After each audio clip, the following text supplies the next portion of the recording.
Thanks for being here. Subscribe to Cheating Stories Best, so you don't miss new stories. The wife got a promotion at work, but at what cost? Today's story with a similar plot. Enjoy watching. My marriage to Gwen needed a boost. Our 4th wedding anniversary was approaching, and something had changed over the past few months. The changes coincided with Gwen's recent promotion to project manager. When she took on an important assignment after her boss went on leave following a heart attack, she had a lot of responsibility, and her usually barely controlled OCD had become active. Gwen began to spend more and more time in the office, and her time together decreased accordingly. At first, Gwen seemed to appreciate the little things I did to ease her stress: foot massages, keeping the house clean, and doing laundry. Then, about 6 weeks after her promotion, none of that mattered anymore. My touches became unwanted, and my remarks made in an attempt to support her were rejected. I felt like I was living with a stranger and was on the verge of despair. In discussing this with friends who had been married for a long time, especially those who knew Gwen and me as a loving couple, they were all surprised by my experiences. My friend Paul's comment was typical. "Les, this is hard to believe. Every couple goes through a temporary downturn, but you and Gwen have only been married for 4 years. This shouldn't happen for at least another 3 years. Are you sure you're not imagining things?" When I told Paul that Gwen and I hadn't made love in over 3 weeks, he was surprised. When I mentioned some of her recent remarks, he went from surprised to amazed and suggested, "Maybe she's cheating on you." "I don't see how or when," I replied. "She works like a bee in the office. She is responsible for the transition to a new platform. The project is completely on her shoulders from A to Z. This is a decisive moment in her career, and Gwen is too focused on her career and goal-oriented to miss your chance by hiding in some secluded place with a lover." "Well, apparently that's the reason, kid. Your wife has this stressful project that's consuming her, and you're becoming collateral damage." I thought about it, but something still didn't seem right. Paul looked into the bottom of his beer glass. I knew him well enough to read his mind. He was thinking whether to get another one or go home to his wife and kids. I saw his face light up with a small smile as he made his decision, then waved to the bartender to close the tab. Paul loves his family. After paying the bill, he gave me one last piece of advice. "Let me tell you one thing, Les. Don't do anything stupid by blaming Gwen for anything, especially if her only fault is working late under stress to get this project done. There's nothing worse than an unsupportive spouse. Don't be like that guy." The stranger sitting on the other side of me must have heard Paul's last comment. I could barely make out what he said to himself. There's nothing worse than an unsupportive spouse, except a cheating spouse. I decided to try to trust but verify. For example, the following Saturday, when Gwen had to spend the day at the office installing new equipment, I called her in the middle of the day and asked if I could bring pizza for lunch. Gwen's response was, "Oh, Les, that would be so nice of you, but can you bring 3 large pizzas? There are 4 of us here, and we're all starving." I took the pizza order and drove to her office to deliver them. Gwen introduced me to 2 guys I had never met before. I already knew Janice from the last New Year's party. The 2 guys, Brad and Clark, were recently hired. The 5 of us sat and ate pizza.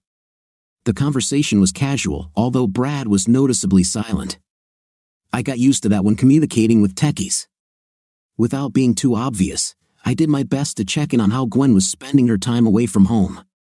Without a doubt, she was focused on this project. I never caught her off guard. 3 weeks later, I was sitting at home waiting for Gwen. I hadn't found the slightest hint of inappropriate behavior on her part, but we still hadn't reconnected emotionally or physically. I decided to take a different approach. Dinner was simmering on the stove, a bottle of Merlot was breathing, and the table was set with candles and a small vase of irises.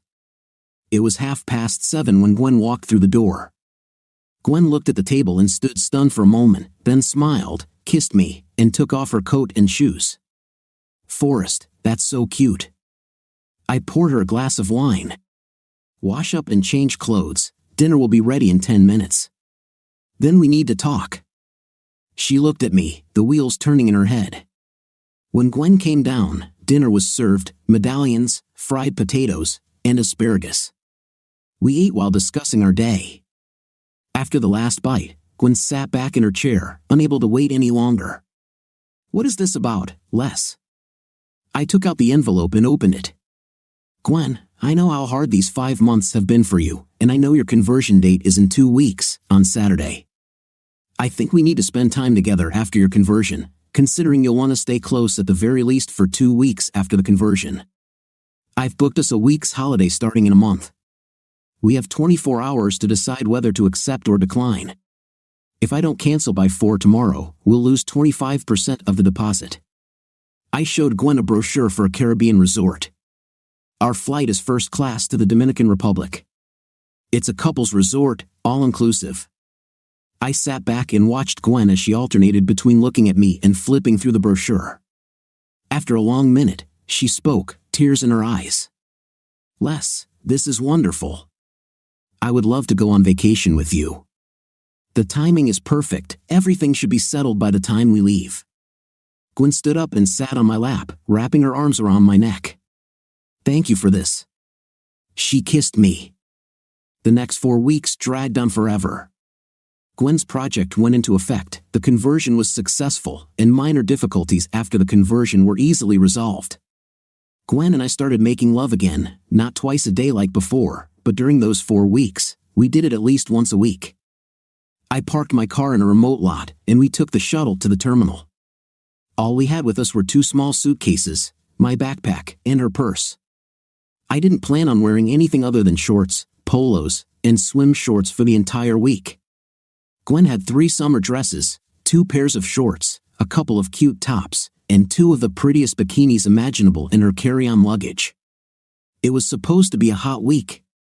We received our boarding passes and were standing in line at first class when a familiar face approached us. Gwen looked shocked and perhaps spoke louder than she intended. Brad, what are you doing here? I need to talk to you, Gwen, Brad said. I was annoyed, thinking it was some kind of work problem. Can't this wait until Gwen gets back from vacation? Brad ignored me. Gwen, we need to talk now.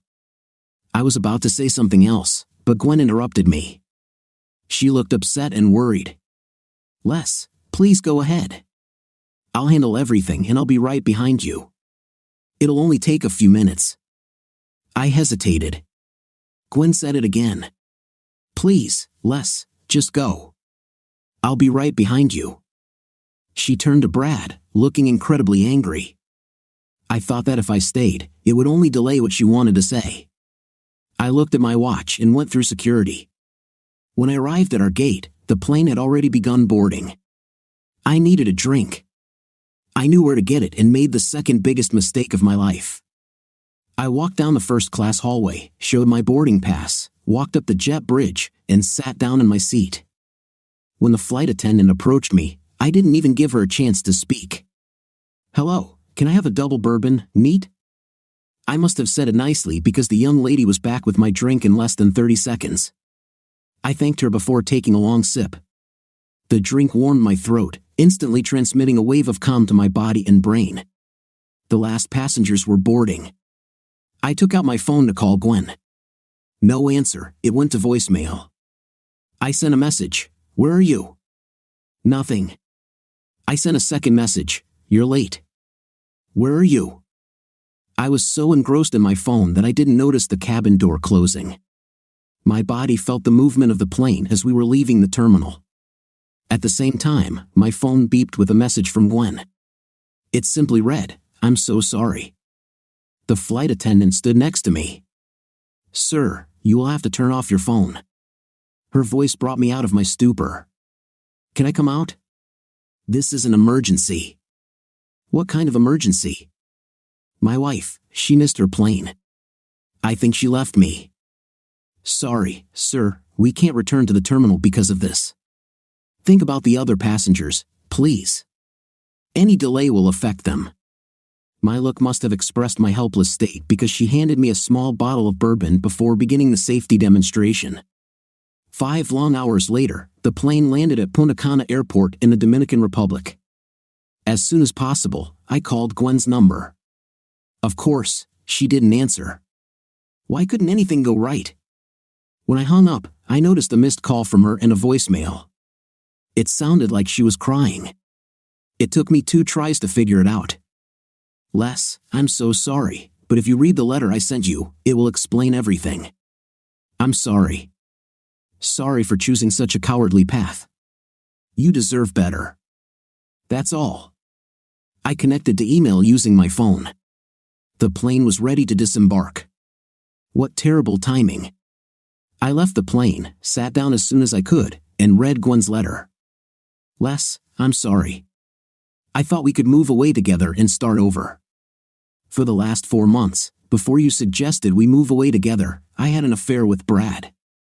The letter continued with Gwen alternating between apologies, justifications, and descriptions of what happened, why, to whom, and for how long.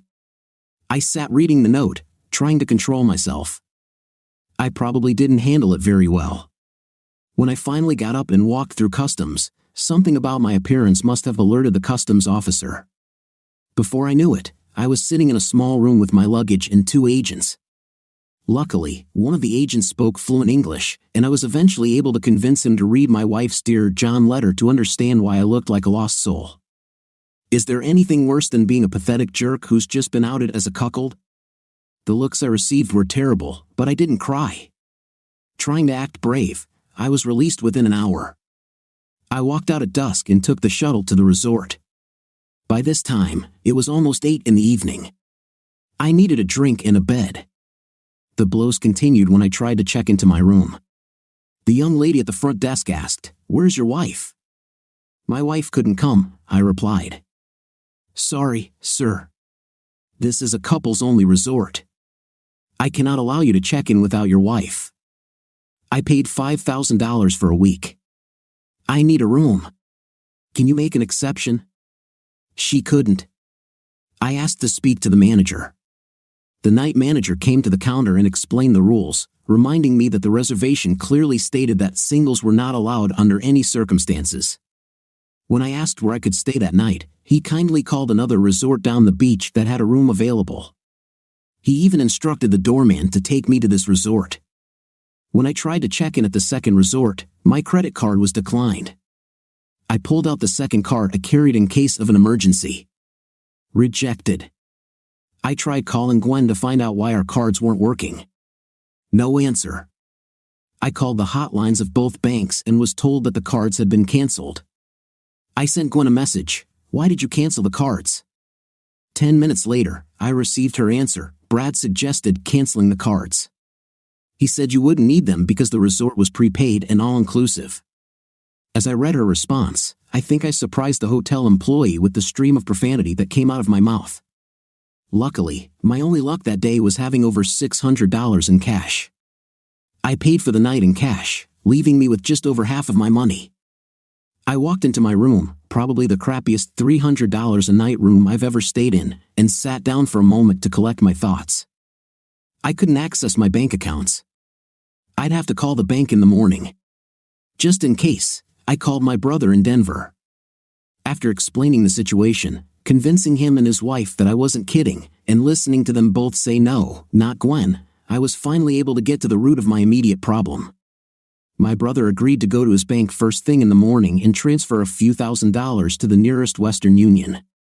Then I called the airline. My ticket was non-refundable, a mistake for choosing the cheapest option, which meant the tickets were not insured. I learned that if I paid for my return tickets in cash, I would have to purchase the tickets in person at the terminal. The first available flight from Punta Cana was a red-eye on Tuesday evening. I sat down to read Gwen's letter for the second and last time. Les, I'm sorry. I thought we could move away together and start over. For the last 4 months, before you suggested we move away together, I had an affair with Brad. I didn't plan to cheat on you, but as the project became more intense and I spent less time with you and more time with Brad, I began to lean on him for emotional support. No, this shouldn't have happened, but it did. I spent the weeks after his first kiss resisting moving on, but in the end, one long Saturday in the office, after the rest of the team had left, I succumbed to his advances and became a cheater. I kept wondering why you couldn't see me moving away from you, and it pulled me closer to Brad. Only now, as I sit and write this letter, do I realize how many times you asked what was bothering me and what you could do to help me. But it's too late now, isn't it, to admit everything you tried to do for our marriage, including the week at the resort? When you told me about spending a week together to reconnect, it was like you opened my eyes. At that moment, I realized that I wanted to be your wife. The next day, I told Brad it was over. It was difficult for him to accept this. Almost every day, he tried to renew our romance, and in most cases, I resisted his advances. Yes, I'm weak. I was weak when I gave in to his temptation and started cheating. I was weak when I allowed him to convince me to say goodbye for the last time several times over those weeks. And I was weak when Brad showed up at the airport and convinced me to skip our flight and our week together. I hope you can spend this week at least enjoying the time you have left. Brad told me that if it were him spending a week at a resort in paradise with great food, lots of drinks, sun, and time away from work, it would be how he'd want it to end. I hope this is true for you too. I almost got on the plane, but Brad said that you should have found out about the affair after he showed up at the airport and that you probably wouldn't want to be around me after that. It made sense, and I couldn't imagine how difficult it would be to spend 5 hours sitting next to you, feeling your contempt. I also needed this week to figure out what I've done. I'll try to answer your call when you return next Sunday. My clothes and everything else should be out of our house by then. Please don't hate me. I know I've done too much to be your loving wife again, but I couldn't bear your hatred. Regrettably, Gwen, I almost deleted this letter but decided to save it. At least it answered one question. The reason I never caught you cheating was that you were probably doing it with that man in the office. The bar was open for another hour, enough time to go downstairs and toast to my cheating wife and the end of my marriage. Growing up, my father made sure that all 3 of his children heard his lesson about alcohol and drinking. I heard it before my senior year of school and again on the morning of my 21st birthday. Getting drunk never solved the problem, and to make matters worse, there are 3 types of bad drunks: the crying winner, the aggressive, and the laughing hyena. Don't be one of those guys.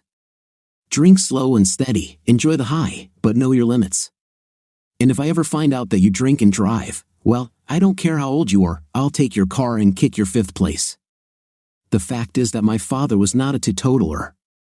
He could have a beer with the best of them, but I never saw him drunk, act stupid, or drive after drinking more than 1 beer. He lived by his own rules. That's why I knew I would leave the bar after 2 beers, but I enjoyed both before returning to my room. As I drank my first beer, I looked around the bar. The bartender was watching me, looking at the dancers, and when our eyes met, we exchanged smiles. The guy on the dance floor was 60+ kilos heavier, and the lady looked like Olivia. You can look, but that's probably as close as you'll get, I almost said out loud to the bartender. At least his wife didn't leave him at the airport. This got me thinking, how could I have screwed things up? Did I do something wrong? Were our entire 5 years together, including our 4 years of marriage, somehow an illusion? I didn't think so. It seemed to me that until a few months ago, Gwen and I were truly in love and happy. While drinking my second beer, I thought back to when we met 5 years ago at a Peoria minor league Chiefs baseball game. Gwen was with a group of girls and wore a Ryan Sandberg t-shirt. Although the Chiefs are affiliated with the St. Louis Cardinals, there are many Cubs fans in this part of Illinois. I sat down next to the group and immediately began trying to get to know a tall blonde with a beautiful face and long legs. I bought all 4 of them a beer to introduce myself. I then used her t-shirt to start a conversation. You seem too young to be wearing a Sandberg t-shirt. He was before your time, wasn't he? Ryan Sandberg was my dad's favorite player. He bought it for me. I introduced myself and extended my hand. I'm Thomas Lester, but everyone calls me Les. She shook my hand. I'm Gwen Harper, but everyone calls me Gwen. She mentioned that she was a senior at Bradley University, majoring in information technology. I told them that I had graduated from college 2 years ago and was working in the engineering department at Caterpillar. Back to the Sandberg t-shirt theme, I mentioned that my dad said the 5 best days of his life were the day he married my mom, the day I was born, the day my brother Pete was born, the day he was drafted by the Cubs, and the day Ryan Sandberg hit 2 home runs off Bruce Sutter.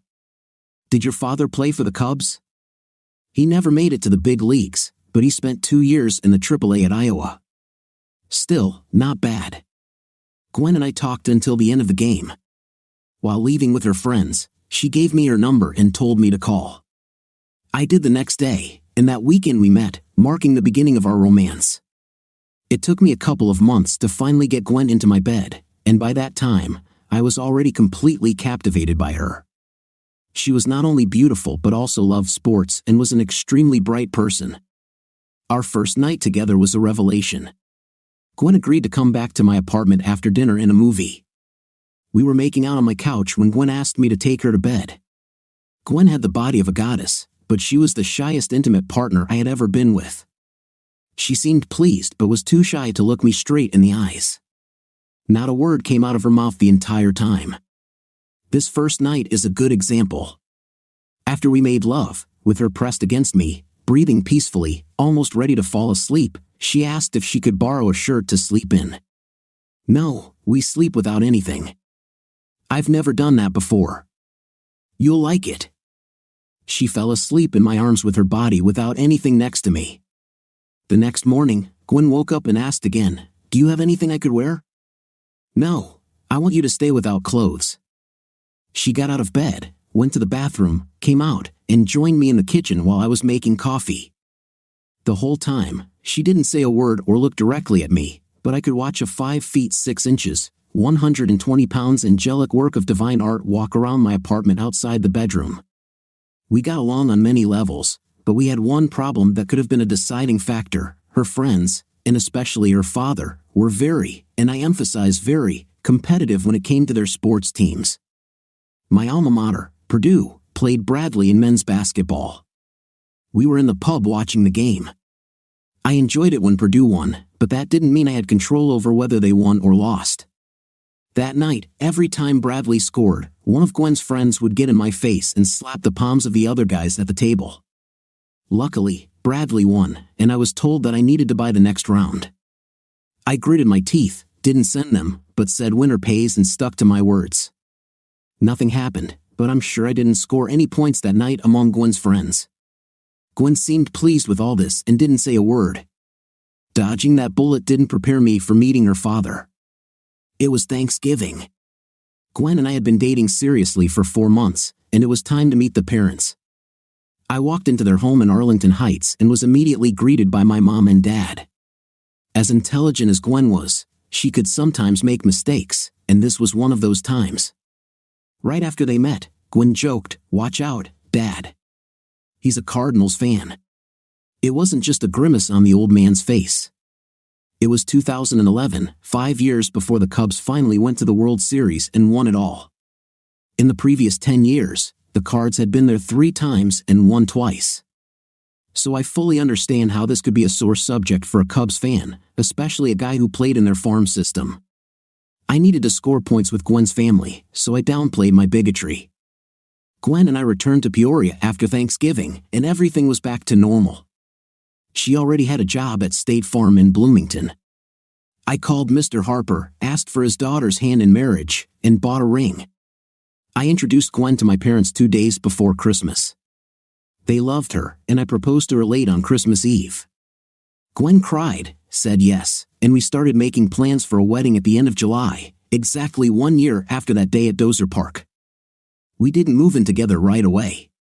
Gwen kept her apartment with the 2 girls she shared it with, but she stayed with me 4 or 5 nights a week. It was a little unusual, but her parents didn't believe in premarital cohabitation.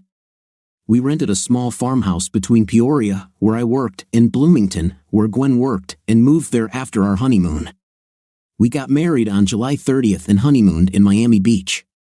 Gwen wore a tiny bikini but not a thong, and never went topless, thank God. But she was still one of the hottest beauties in South Beach. We made love every day that first year, and for the next 3.5 years, we planned a house and children until her 30th birthday, that is. Then, 4 months ago, everything went wrong, and I found myself several thousand miles from home, drinking Dominican beer alone. The bartender rang last call. I finished my second beer, thanked him for the space to think, tipped him well, and returned to my room. Late Monday morning, after calling our bank and finding out that all 3 of our accounts were closed, I was at the Western Union office receiving the money my brother had sent. I took a taxi to the airport and bought a ticket for a Tuesday evening flight, confirming that nothing would open before then. It was midday when I returned to the resort, having extended my room until the next day. Now what? I didn't want to start drinking, so I put on my swimming trunks and went for a run on the beach, ending with a swim in the warm sea. I returned to the room immediately after this. Nothing ruins the mood for a guy who was dumped less than 30 hours ago more than seeing a bunch of couples embracing romantically. I ordered room service to avoid seeing the same thing while I ate. I spent the next 5 hours reading and almost finishing the Vince Flynn book I bought at the hotel boutique. On Tuesday, it was another long run and swim, check out, lunch in town, and head to the airport. 7 hours of reading another spy novel, boarding the plane, trying and failing to sleep on the plane, and a 2.5-hour drive to our house. Now I'm home, standing in front of an empty bed. Most of Gwen's belongings have already been taken. It was Wednesday afternoon when I woke up after falling onto my bed. I called a friend at his office and got the lawyer's name. A call to Henry Abbott's office secured a meeting for Thursday afternoon. Mr. Abbott, or rather Henry, was completely focused on business. He had no intention of becoming my best friend, but he convinced me that he would do a great job representing me. He listened to my story and said he would have the documents for my review on Monday if I could provide all the necessary information by Friday at noon. I left with a list of information needed and tasks to be completed by Friday at noon. Henry was very methodical. He made me write down all the events from the moment Brad approached us at the airport to the moment I was handed the papers, highlighting how I was stranded without funds in a foreign country. In addition, I made a detailed list of our assets, all the money I spent in the Dominican Republic, the costs of returning from the island, as well as any common possessions that were not at home when I returned. It turned out that my rush to do these things didn't matter. On Monday morning, while I was waiting in the office for a call from Abbott's office saying that the documents were ready to be signed, our administrator walked into my office. "Les, there's a man here who wants to see you. He doesn't say what he wants." "Okay, Sarah, I'll go out there." Henry had warned me that Gwen might file for divorce first. He convinced me that it would be better this way. This way, we'd know their intentions. It also puts you in the role of the injured party. She ends the marriage, not you. Well, it sounds legal from a legal standpoint, but it's still annoying to receive the paperwork. When I read the documents, I got angry and almost made the mistake of calling Gwen to cuss her out. Luckily, my brain kicked in, and I avoided this trap. One of my friends told me that his wife's lawyer provoked him in the same way. My friend called his estranged wife and started yelling at her. The next morning, he was served with a no-contact order, which was cited during the trial as evidence of his aggressive behavior. I brought the documents to my lawyer, and, as they say, the games began. 2 months after I was officially notified, my lawyer and I were sitting in court waiting for the judge. When the judge came in, I was almost speechless. Of course, it had to be a female judge. I'd heard horror stories of guys being swindled in divorce court. I was preparing for the worst. Gwen's lawyer presented their list of demands. Gwen couldn't even look at me while her lawyer spoke for her. I noticed that idiot Brad wasn't in the courtroom.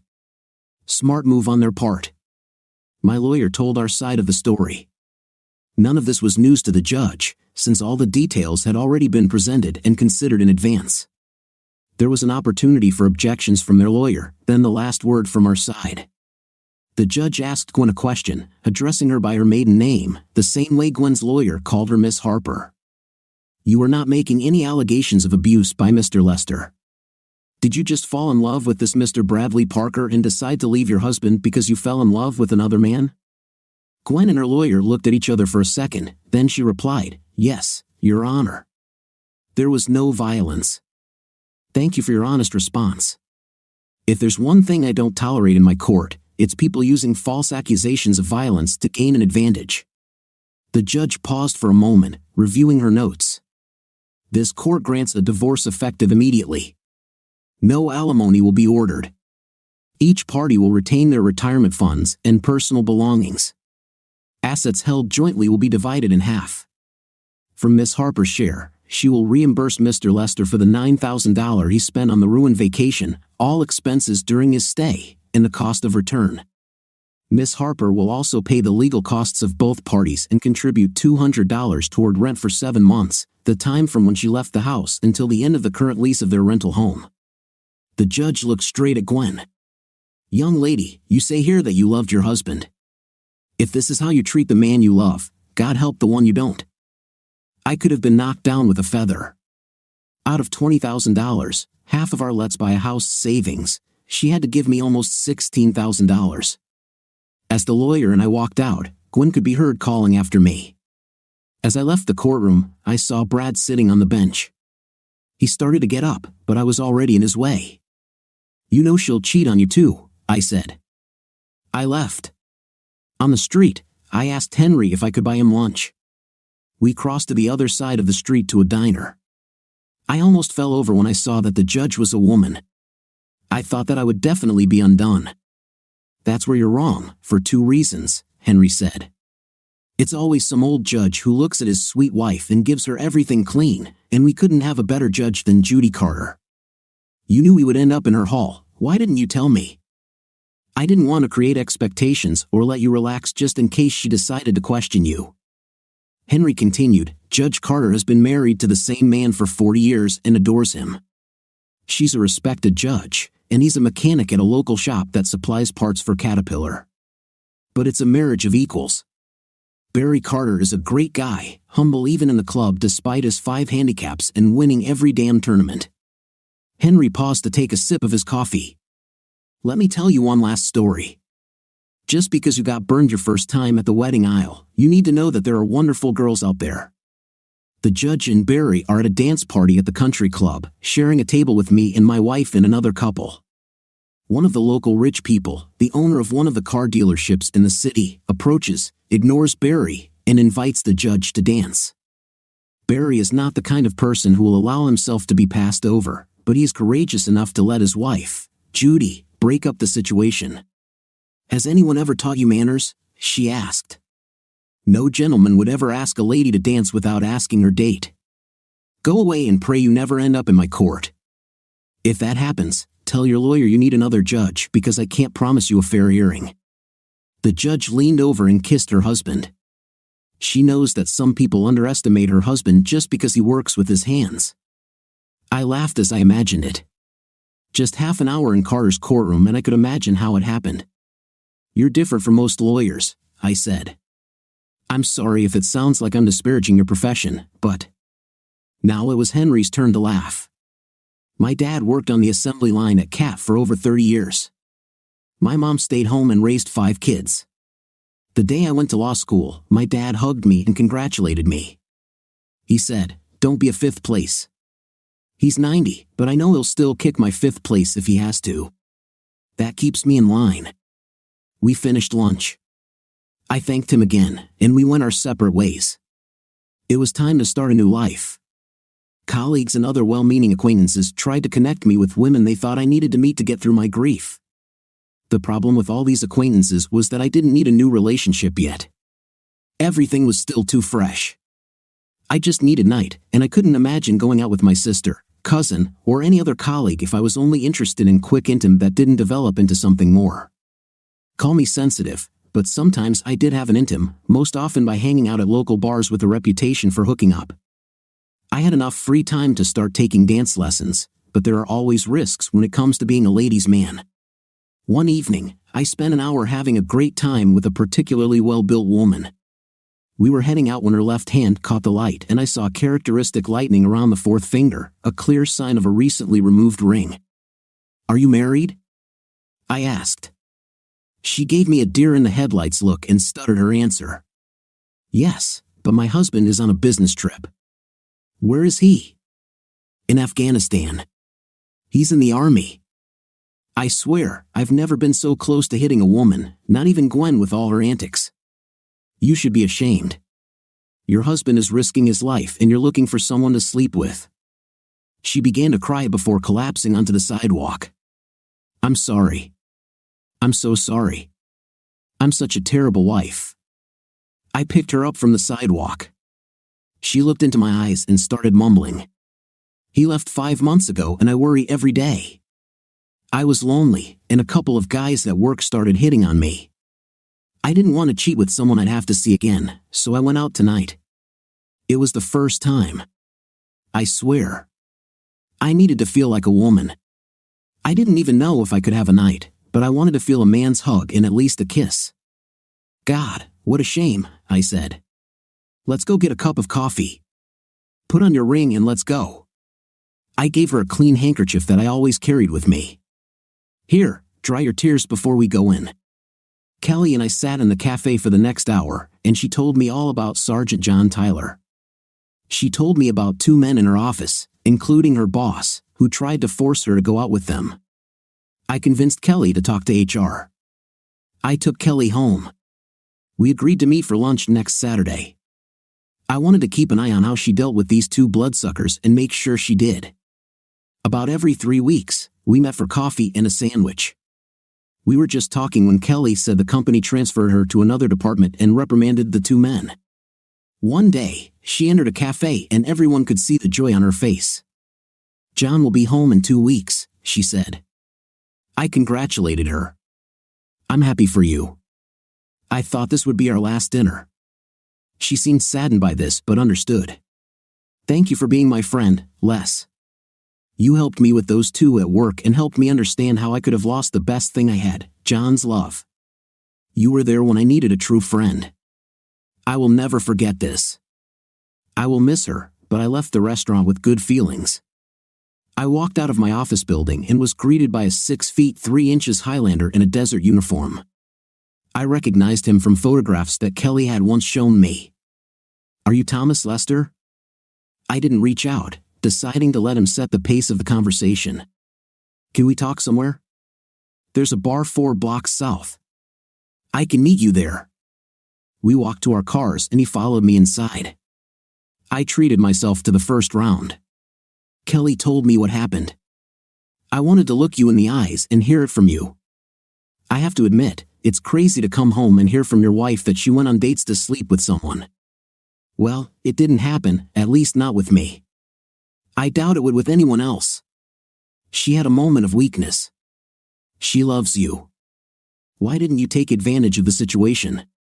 My ex-wife cheated on me. It was like hell. I can't do that to another guy, especially someone in uniform. Have you ever served? No, I didn't have what it took to take the risks you did. I'm just glad there are guys willing to do it. I'm starting to think I'm crazy for continuing this, risking my life and my marriage. It would be different if someone really cared about the war. I'm thinking about going back to university. I was studying to be an electrical engineer when I joined the Army. If you decide to go to Purdue, let me know. I have contacts there that might help if you decide to apply. It can't hurt. I gave him one of my business cards.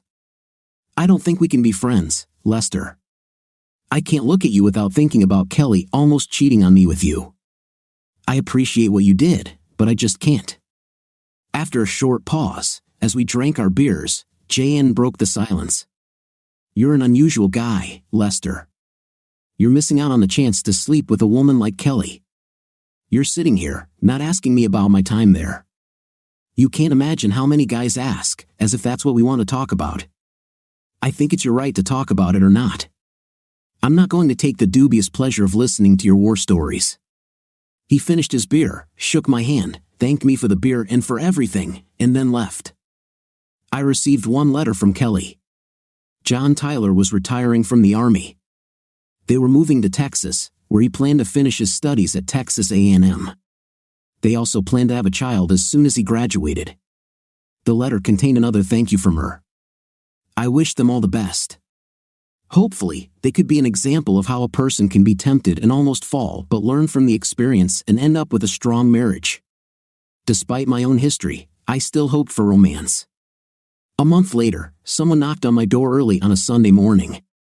I opened the door, surprised to find Gwen's little brother standing in front of me. Looking over his shoulder, I saw her father sitting in the car in my driveway. Les, Dad, and I would like to talk. Well, Pete, you can come in, and your father is just as welcome in my house as I was in his. Tell him to stay in the car while you come in. Pete went back to the car and talked to his dad. I didn't hear what was said, but the body language said it all. I resisted the urge to give the old man the middle finger. Pete returned alone. I let him in and poured him a cup of coffee. I always liked him and got along with Pete. You angered your father so much out there on the street. It won't be a joy to go home. Sorry about that, but if he had just let me go a little, I would have done the same. Now that I'm no longer dating your sister, I don't have to pretend. Why don't you tell me why you're here? It's about Gwen. Yesterday, my dad and I came here to pick her up from that idiot Brad's apartment. He hit her. I'm sorry to hear this, but what does this have to do with me? We separated a year ago and divorced over 6 months ago. Father and I were wondering if you would consider bringing her back. She cried all last night, saying that she wants to be your wife and that she made the biggest mistake of her life when she left you. I'm sorry that she got hurt. I sincerely don't wish harm on anyone, especially on someone I once loved, but I can never go back to Gwen. I can never trust her. She broke my heart in half. Where is she now? At the Holiday Inn. She couldn't run into you, but she didn't mind when we said we'd go to your place again. I'm sorry. Good luck finding a safe place for her, but it won't be here with me. I stood up from the table and extended my hand, signaling that the conversation was over. Pete stood up and shook my hand. There was sadness in his eyes. For what it's worth, I can't blame you, but I had to try. My sister ruined everything. You are a good guy and always treated her well. I don't know what's on her mind to ruin all this. I didn't walk Pete to the door. I didn't want to see their father again. I heard a car start and drive out of the driveway. That was the last time I heard from this family. Mutual friends told me that Gwen had moved back north and taken a job at Northbrook in Allstate. I met Grace at a concert on the campus of the University of Illinois. No, it wasn't a rock concert, it was a chamber orchestra from Chicago, and the evening events were devoted to variations on La Alla by Salieri, Giannini, and other Italian composers. Sitting next to me in the auditorium was a small, pixie-like woman who reminded me of photographs I had seen of Twiggy, Patty Boyd, and other fashionable British models. Grace started the conversation during the break by asking if I was enjoying the concert. I learned that she was a graduate student studying graphic arts and played the cello. I agreed to buy her a drink after the concert. We had a drink at a nearby pub, swapping stories. You would think that with the name Grace, she was born into a religious family, but that was not the case at all. Her parents named her after Grace Slick, lead singer of Jefferson Airplane. She grew up in what might be called a commune outside of Carbondale. She was extremely interested when I told her that I lived in a farmhouse. Do you have a garden? I'm surrounded by my landlord's cornfields. There's a piece of land, probably 40 by 40 feet, that the previous tenant used to grow vegetables, but I have never planted anything in the 5 years I've lived there. There are only weeds there now. It's a shame. Gardening can be very relaxing, almost spiritual, not to mention how delicious the fresh food is. We moved on to other topics until it was time to leave. I walked her home and received a sweet kiss on the cheek at her door and her phone number. She was unlike any girl I had ever known. The next day, I called, and we agreed to attend the opening of a student art exhibit on campus the following weekend. It had been a great week at work. I received a promotion and a decent increase in salary. All the extra time I'd put in since my divorce had been paying off. On Saturday afternoon, I picked Grace up from her apartment. It was a beautiful April day, and I was tempted to suggest spending it on the outdoor patio with a beer instead of being indoors watching student work. 30 minutes later, after passing the first gallery, I wished I had suggested going to the pub. Almost every work, whether paintings or sculptures, seemed created only to shock. If this is considered art and something that Grace associates with, then our date will soon be over, with no chance of future meetings. I think I want to leave now, I said. Grace squeezed my hand. Can we decide after the next gallery? If you still feel the same way after this, we can leave. Our hands were still together. Grace pulled me into the next room. I looked around almost reluctantly but was pleasantly surprised by what I saw. It was art, at least from my point of view. Instead of art intended to shock and offend, it was art that was inspiring or thought-provoking rather than simply scandalous. We walked through the room, stopping at each work and comparing thoughts, until we came to a painting of two nude figures, a woman behind a man descending an open staircase. Although they were without anything, it was their faces that caught my attention. What were they thinking? Then I noticed a ring on the woman's left hand as she was holding onto the railing. The man's finger was missing a ring. I stayed looking at this painting until I looked at the card to read the title of the piece and the name of the artist, Oil on Canvas by Grace Powell Adams. I looked at Grace. "You drew this?" Grace gave me an expressive look with her smile. "Yes. I know. Do you like it?" "That's fantastic. Is the title in French?" "What does it mean?" "Last Day of Lovers." Ah, now their facial expressions make sense.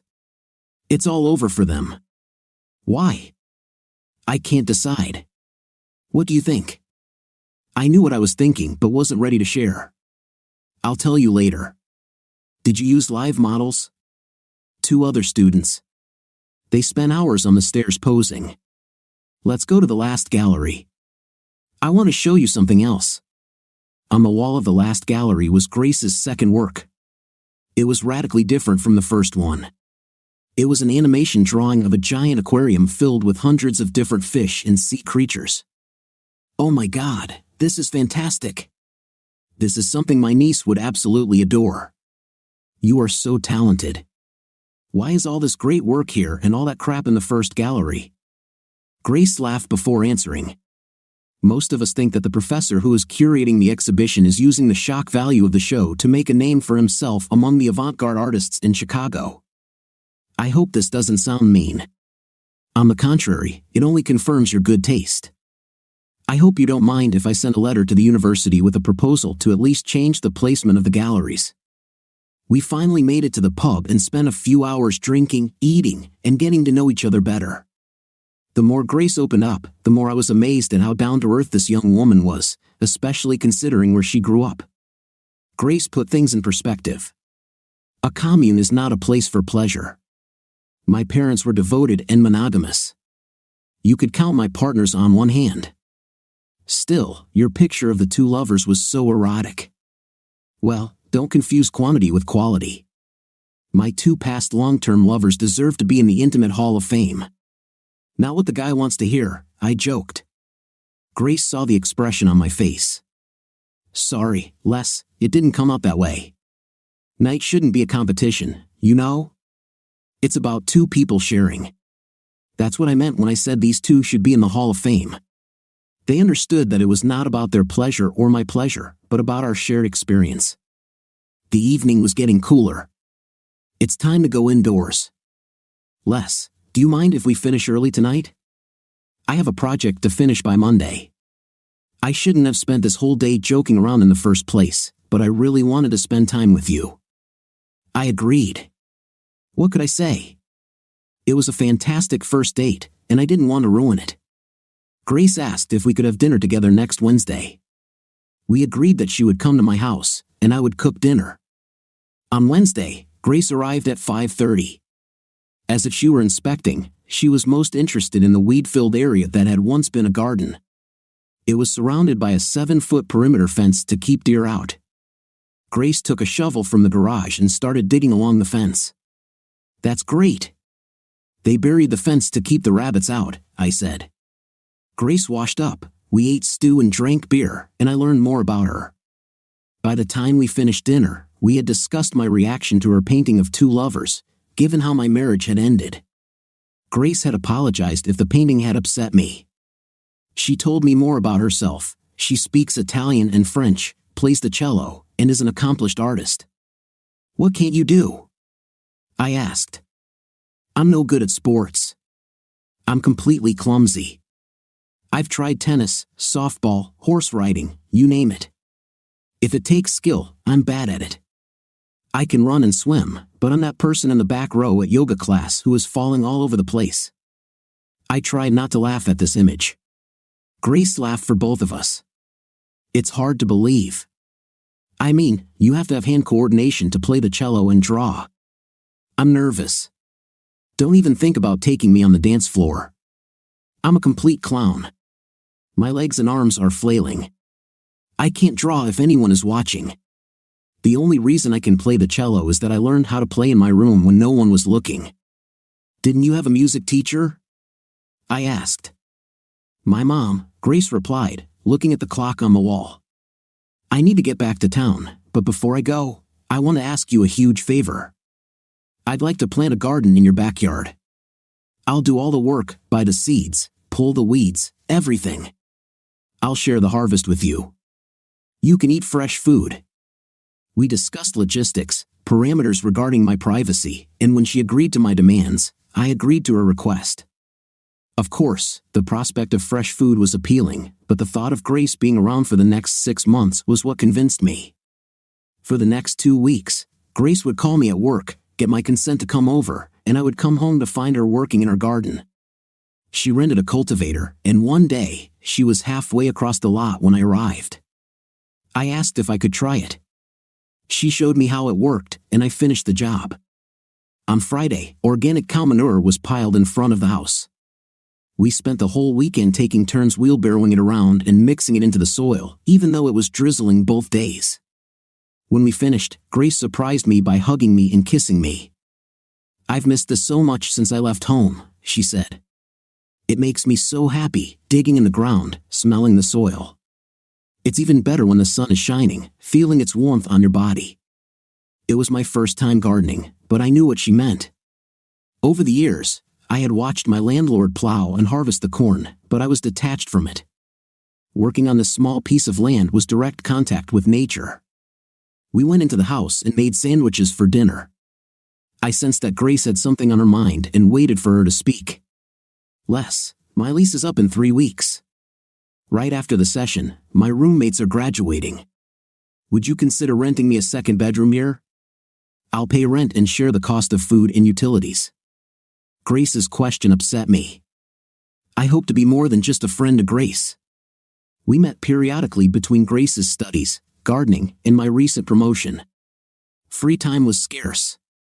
Apparently, Grace saw me as a roommate friend and not in a romantic sense. But I liked her, and if this was a way to spend time together, then I would accept it. Yes, I said.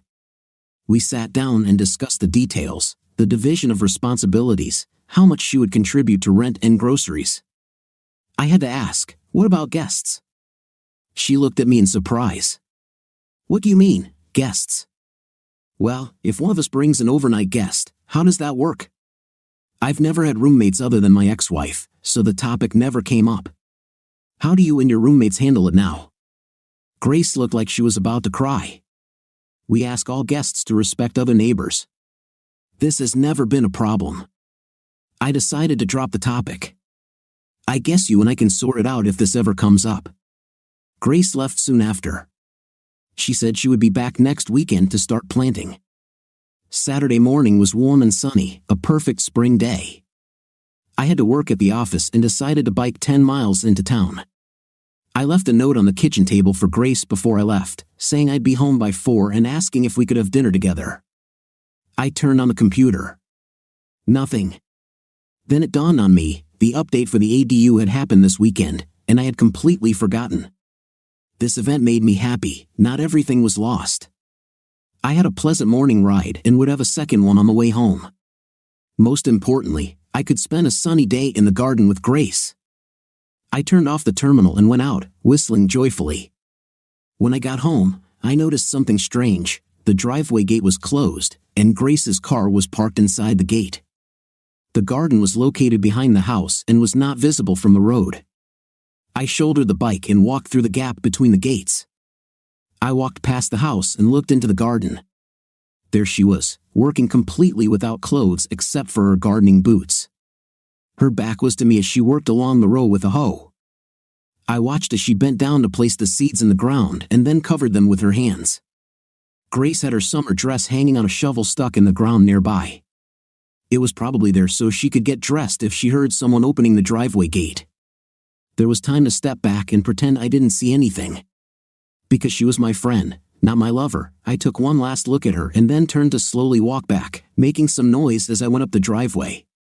But I didn't take into account the barn cat behind me. I tripped over the cat, dropped my bike, and fell face first into the ground. Grace screamed, "Who's there?" I turned around just in time to see her grab the dress. Now I could see her completely from the front. She froze, realizing it was me. I stopped looking at her body and looked up into her eyes. Those beautiful forest eyes with a golden tint held my gaze. She began to pull on her dress. "Stop!" I jumped up and rushed into the garden. My arms wrapped around her body, and I kissed her. Grace kissed back. "I love you," I said. Grace seemed surprised. "Is it true?" she asked. "Yes, it's true. I want to be your friend, but most of all, I want to be your lover." "Then why didn't you kiss me earlier?" she asked. "Because I'm stupid. I didn't know how to tell my friend Grace that I wanted to be more than a friend. I didn't want to lose your friendship if that's all I could have." "And I thought the same about you," Grace said. "I thought maybe I wasn't cute enough for you to see me as a lover." "Why did you think that?" "You're beautiful," I said. "Yes, sure. I saw the way you looked at Janice." "Who is Janice?" "Nude on the stairs in my painting. One night, I was looking at your photo album in the living room. There were several pictures of Gwen, including one of her in a bikini. Hell, she could be a Victoria's Secret model, and I don't have boobs, I don't have hips, or a plump fifth place, and my legs don't go up like you guys like to say." I squeezed Grace's buttocks with both hands. "Listen, I won't lie to you. Gwen had a great body, but yours is also beautiful, just in a different way." "Okay, I believe you." "What now?" "Maybe the landing will wait a little. I have something I want to show you." I didn't wait for an answer. I picked her up and carried her into the house, straight into the bedroom and onto my unmade bed. Grace was dirty from gardening, and I was sweaty from cycling. "I hope everything that happens means you'll keep your office instead of turning it into your roommate's bedroom," she said. "You are reading my mind. Will you move here with me?" "Yeah, I still have some stuff to finish, so it won't be for another week and a half." "I'll wait." I had to ask, it was killing me. "What about gardening?" "There are a few things. I grew up doing gardening. It makes me feel closer to the earth. Also, swimming. I grew up swimming in a man-made lake on the commune. I couldn't believe it the first time I had to put on a swimsuit to swim. Yikes." An hour later, I was experiencing a completely new hobby, gardening. I couldn't wait to try swimming. It never occurred to me to let Brad get away with seducing my wife, even though Gwen was also responsible for the destruction of our marriage. But he deserved payback for his clear disrespect for our vows and the subsequent pressure he put on my naive wife to ruin me financially during the divorce. I've never been in a hurry for revenge, though. Now, as my relationship with Grace progressed, was it still important? Of course, it was. I could easily have ambushed him with a baseball bat and beaten him severely, but I didn't want to end up in jail. Guys like me don't last long in that environment. But in today's online world, people are so easy to spy on. Since my divorce from Gwen, I have spent an hour every week using search engines, LinkedIn, Facebook, and other portals that allowed me to safely exist in Brad's world under an assumed name. I kept a low profile, never doing anything malicious, waiting for the right moment to act. I've heard the phrase revenge is a dish best served cold. Is this true? In my case, this was definitely the case. 2 years after my divorce, a great opportunity presented itself. By then, Brad was working in the IT department of a respected conservative brokerage firm and was engaged to another woman. I decided to spare his innocent bride the trouble of divorcing him. It would be better to arrange this before the wedding. A few weeks before Brad's wedding to this beautiful young woman, it was time to take action. It cost me $4,000, but it was worth it. Not many secrets were known about Brad's life, and Brad, with his ego and intimate predilections, was almost too easily swayed by what I had planned. Every Wednesday, several guys from Brad's office spent the evening drinking at a local hotel. It was a typical men's evening. Most of the guys left after an hour or two, but usually 1 or 2 single guys, including Brad, stayed until 8 or 9. The Chicago girl hired to seduce Brad didn't have to work hard to lure him into her hotel room. She caught Brad's attention while sitting at the bar, and he said goodbye to his last colleague and asked Lacey if he could buy her a drink. She said yes, and for the next 15 minutes, she allowed herself to be seduced by his smooth chatter. At her suggestion, they bought more rounds, and Brad agreed when Lacey offered to finish them in her room. 2 small hidden cameras were installed in the room, ready to capture the action on the bed from different angles. The next day, Lacey and I watched 2 videos. Our agreement was that I could only use screenshots, and her face would not appear in them. It wasn't hard to collect over 20 great photos of Brad in all his glory, having an intimate with Lacey. The best screenshots were sent to Brad's boss, his fiancée, her father, and a few special friends. I debated whether to tell Brad that it was me who set him up. In the end, I didn't. Call me a coward, but I didn't want to escalate the series of revenge. I had a lot more to lose now, given my relationship with Grace. Either way, my revenge was complete, and Brad left town with his tail between his legs. For the next 15 months, Grace and I lived together and loved each other in that farmstead. It was the happiest time of my life up to that moment. Grace taught me a lot, made me read great books, and expanded my horizons. I met her parents at the commune on that first Independence Day, and again, I was not prepared for how they surprised me that weekend. Who would have thought that their community would give me the most wonderful Independence Day celebration I had ever experienced? The first time I tried skinny dipping was late at night when everyone was asleep. It was just me and Grace in the lake. It was unusual but really nice. A little over a year after she moved in with me, and we were still crazy about each other, we sat on the back porch drinking beer before dinner. Les, today I was offered a job. From the tone of your voice, I take it you wouldn't like this? I was offered the opportunity to work on an animated film. The company is Enlightenment, based in France. They are creating a new animated film based on Dickens' A Christmas Carol. I'll have to move to Paris for almost a year during development. I knew Grace had few opportunities in central Illinois, but Paris. I needed to put on my adult pants. But it would have been difficult. Wow, this sounds like an amazing opportunity.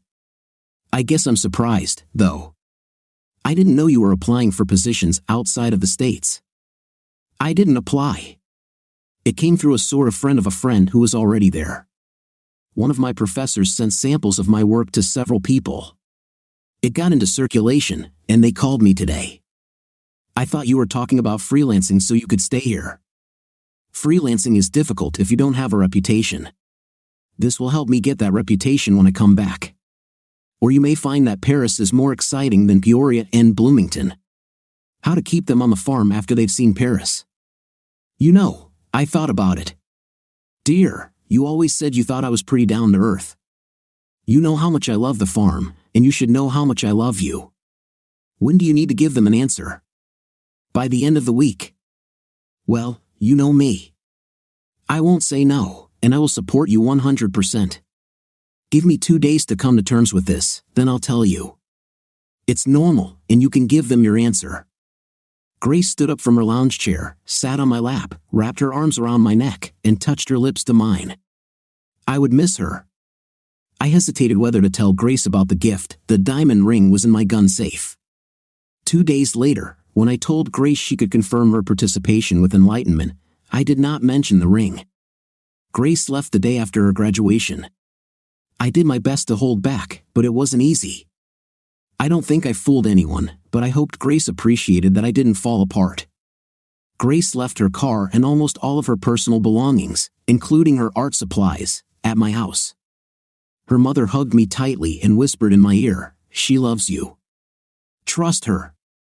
I drove her to O'Hare Airport and kissed her goodbye. Damn, how I hated that damn airport. Ever since Gwen left me there all those years ago, and here it was again, only this time, my love was flying away and I stayed. We wrote letters, exchanged photos and emails, talked on Skype at least once a week, and made plans for me to take my next vacation to Paris. None of this helped when I became depressed. Much of the garden we planted together that year was rotting in the fields.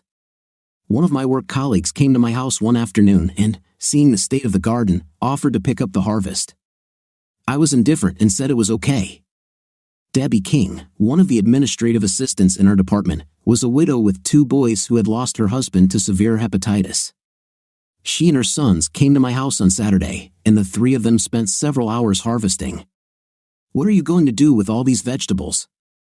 I asked. "My neighbor will teach me canning. I need to buy a few cans for canning and stockpile food for the winter." "You know what? I have at least 3 dozen cans that you can borrow. Just promise that if we need them next year, you will return them." "Why don't you need them next year?" "You never know." Grace was a conservative, Debbie said. I just poured more beer while she worked. Debbie looked at me. "She loves you less. She will be back." I turned and walked back into the house, talking to myself. "I hope so." Debbie left soon after with her boys, a few boxes of harvest, and 40 canning jars. Grace had planned to take 10 days off between Christmas and New Year's and was planning to fly home during that time. So we decided that early November would be a good time for me to fly to Paris. Grace would have to work during the week, but we would have evenings and 2 weekends to spend together. I boarded a direct flight to Paris, crossing my fingers that my bad luck at O'Hare Airport would not follow me. Grace was standing at the customs exit at Charles de Gaulle Airport waiting for me. She looked so beautiful. We hugged and kissed, to which several people applauded. I took my luggage, and we took a taxi to her apartment. "Where is the bedroom?" Grace laughed. "Here it is." Pull the mattress out of the sofa. Only then did I look around. Grace was living in a sort of mini-efficiency. I pulled the mattress out of the couch and fell onto the most uncomfortable bed I had ever had to lie on. Grace continued to laugh. "You should have told me. I would have booked a hotel room." "Oh no, I want you to have the full experience. You must know how I live in the bosom of French luxury. Plus, it's better than some of my colleagues. I have a bathroom with a bath. The 2 girls don't even have a bathroom, they have to go to a common corridor." "That'll do," I said, hugging Grace and pulling her onto my lap. I woke up and took a minute to get my bearings. After using the restroom, I found the kitchen, which was just a counter with a small refrigerator on the bottom and a hot stove on top. Grace had left instructions on how to use the coffee maker. There was half a baguette on the cutting board and jam in the refrigerator. I took a bath, shaved, and got dressed. The key hung by the door. I decided to spend some time walking around the area. At 4 o'clock, I was back in the apartment, reading the book I had brought, when Grace burst through the door. "That's it. You will not be out of my sight for the next 64 hours. That suits me. We don't even have to leave this room. Have you seen the inside of my doll refrigerator? We will die of hunger. Isn't there delivery in Paris? Is there a Domino's here?" I was joking, of course. It's Paris. I don't know, but no one eats here until 7 in the evening. Love me, and then let's go to dinner. Grace was already undressing when she said this. I couldn't argue with her logic. We spent Saturday at the Orsay Museum and had a nice lunch near Notre Dame. Several of Grace's colleagues wanted to meet me. Grace declined the Friday meeting because she wanted us to have a quiet evening together but agreed to meet them on Saturday evening. When we entered the restaurant that evening, about a dozen people were already sitting at a long table at the end of the room. It seemed that Grace was popular among her colleagues, and many of them wanted to meet the man who had won her heart. After introductions, handshakes with the men, and blowing kisses with the women, we sat in small groups. I was with an Englishwoman, Holly, a Japanese girl, Megumi, and a Frenchman, Claude. Both Megumi and Claude spoke excellent English. I had a harder time understanding Holly than any of them. Periodically, Grace moved between the other 2 groups, both of which spoke French. The waiter took our drink orders, and various plates of appetizers appeared and disappeared. Holly and I had a fun debate about who was more responsible for the best rock and roll, the Americans or the British. Claude sided with Holly, arguing that the Rolling Stones' Exile on Main Street, recorded in France, was the best rock album of all time. Megumi took my side, saying she grew up listening to her mother's vinyl recording of Cheap Trick's Live at Budokan and opined that Elvis and Chuck Berry started it all. It was all great fun. No one took it seriously. At one point, as a joke, I asked Grace, "Baby, who is the best rock singer of all time?" Grace did not hesitate to answer. Not just the best woman, but also the best singer regardless of gender, Mrs. Slick. The topic turned from music to sports, soccer versus football, when suddenly Grace spoke loudly in French and started scolding one of the French guys. I had never seen Grace so angry. I didn't understand a word, but everyone else spoke French and looked on in surprise. Even the neighboring tables stopped to listen. After a full minute, Grace apologized to her colleagues. Even though I understood the word sorry, she told me we were leaving. Outside the restaurant, I asked, "What was that about?" Jean-Paul is one of those French idiots who can't help but humiliate Americans. People like him are in the minority, as far as I know. He knew you didn't speak French and took the opportunity to say a few nasty things about American men and you in particular. I heard it, and I couldn't just leave it like that. I hope you don't mind that I defended your honor. No, of course not. But why did we have to leave? Renee is she knows I can't stand Jean-Paul, and she invited him anyway. I don't want to lie to you, Jean-Paul is a scoundrel. He tried to persuade me to go out with him. I told him no, that we are in a relationship and I will not break my word to you. We're still in a relationship, aren't we? Yes, we are. This is good. I was afraid to bring up the topic while we were apart. I wouldn't be able to handle hearing it from afar if you started dating. I haven't changed my mind. I'll still be here when you get back. I love you so much, Les. Please don't ever break my heart. We met with her colleagues again before I left, this time without Jean-Paul and Renee. Claude made sure I understood that not all French people shared Jean-Paul's anti-American sentiments. It turned out to be a fun, drama-free evening. Paris renewed my faith that Grace and I had a future. The next 5 months were very long, given the cold, long winter on the prairie. Grace's visit over the holidays helped. The promise of spring brought warmer weather and more hours of daylight, and then it was only a few months before her return. I had originally planned to spend a week in March in Paris, but Grace said her schedule was crazy right now, as they were in the midst of preparations to ensure the film was ready for the holiday release. The first cut of the graphics should be ready by mid-May. I canceled my travel plans. With luck, Grace will be home by mid-June. It was May 10th, a beautiful day. The temperature had reached 77 degrees Fahrenheit, and the sun was shining after 3 days of rain. I was driving home from work, looking forward to sitting on the back porch with a glass of beer. I don't know why, but it made me feel closer to Grace. I had spent the previous Saturday renting a cultivator and tilling the soil in the garden. Maybe I'll plant some tomatoes and green beans, simple things. In the meantime, I would have a beer and look at what I now considered Grace's place. I stopped the car, surprised that the gate was closed. Instead of opening the gate and driving through, I walked to the back of the house. There, in the garden, leaning on a hoe, stood the most beautiful, absolutely without anything garden nymph, looking straight at me. We stood there for half a minute, just looking at each other, before she dropped the hoe and ran into my arms. "Why are you here?" I asked. "We finished early. 3 days ago, they only needed half the team for revisions, corrections, and post-production. They asked for volunteers to leave early, so I volunteered. I packed my bags, boarded the first available flight to O'Hare, took the shuttle, and arrived home 2 hours ago. I hope it's okay. I wanted to surprise you. I hope you don't have any plans." Damn, this woman can be so naive sometimes. It was time to clarify the situation. "Yes, I have plans." Wait a minute, Grace was still holding me tightly. I freed myself from her embrace, ran into the house, and opened the safe. I came back, and the without clothes nymph was still standing there. I opened the box and got down on one knee. "Will you marry me, Grace?"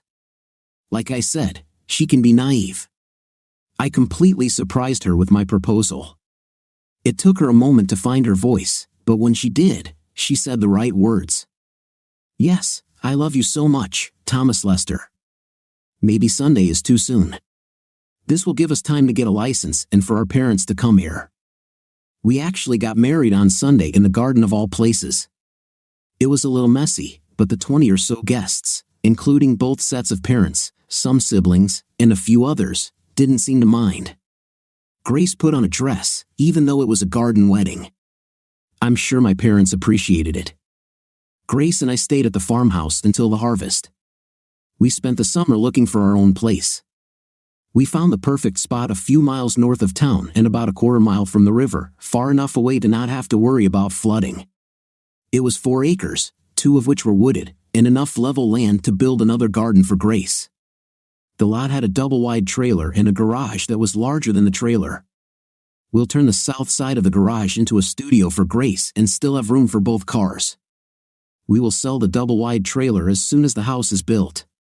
The builders dug the foundation and laid the basement walls, but the weather has changed, and we will have to wait until spring before they start work again. Grace freelances but mostly focuses on her painting. She's so good. For example, Lyria A. Midi Decimaru was sold for $8,000. So, between gardening, freelancing, and painting, Grace is busy but happy. It also gives her the opportunity to be a housewife. Grace is pregnant with our first child and is due in May. She wants 3 or 4 children, and we decided not to wait. Yes, I'm a happy guy.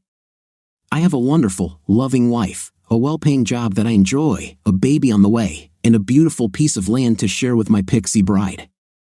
I just have one problem. How do I convince Grace to keep her clothes on when she's gardening next spring and summer while the construction workers are here?